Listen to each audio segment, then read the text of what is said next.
তো বন্ধুরা, যে ভাইটা দেখেছিলে একটা পিকচারের উপর দু রকম ঠাকুর বানিয়েছে, দুর্গা ঠাকুর আর কালী ঠাকুর, সেই ভাইটা দেখতে পাচ্ছে। এই দেখো কি করেছে, দেখো শিবলিঙ্গ করেছে, আবার আমাকে বলছে এরকম ভাবে করো। তো টানেল খুলেছে, ঠিক আছে, দেখতে পাচ্ছ তো, পুরো কি করে করেছো বলো? পুরো কৈলাস তৈরি করে দিয়েছে। এদিক কি করে করলে? এইটা আমি ওই পাথর মুখটা সব খুলে খুলে তো আমি কষ্ট করে খুলেছি, আর তারপরে ওটা আমি বানিয়েছি। তুমি আর তারপর আরেকটু খোঁড়ার পর আর তারপর ঢুকিয়ে দিয়েছি। তুমি ঠাকুর বানাতে ভালো লাগে? হ্যাঁ, তো তুই পাথরগুলো নুনি বালি এরকম ভাবে গ্যাপ করলি কি করে? কিন্তু ওই রকমই থাকে, এরকম মন্দির হয়। ও, এরকম মন্দির আছে, দেখেছিস? বাহ, খুব ভালো লাগছে। সাপটা কোথায়? ও, সাপ হয়েছে। বাহ, খুব ভালো হয়েছে। তো এরকম নতুন নতুন জিনিস বানাবি, ঠিক আছে? নাগরাজ বাসুকি এটা। ওটা নাগরাজ বাসুকি? বাহ, খুব ভালো হয়েছে। পরের দিন ফের একটা নতুন ঠাকুর বানাবি, ঠিক আছে?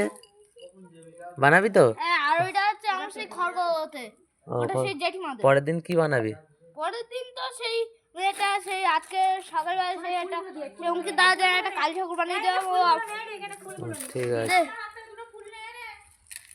বাহ, পুজো হয়ে যাচ্ছে, একেবারে পুজো হয়ে যাচ্ছে। বাহ, খুব ভালো হয়েছে।